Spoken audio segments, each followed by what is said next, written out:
Papupugiin natin tong Focus Jam 2017. Yan, medyo bitak-bitak na kaya yung decals kaya buburahin na lang natin. Gamit yung kahoy at saka liha na wanto. Ang purpose ng kahoy para yung decals lang talaga yung matanggal, mapupud natin. Hindi madamage yung itim. Saka final ko lang ng 2,000 at saka 2,500. Tapos lagyan natin ng konting mayonnaise para lalong sumarap.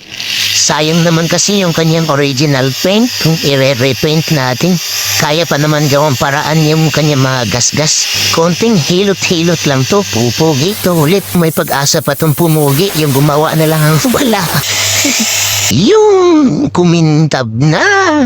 Pwede na sa hindi masela. Tapos lagyan natin ng sticker yung top tube para may ibang kulay naman. Saka lagyan na rin natin ng protection. Tingnan natin yung kalalabasan nito mamaya.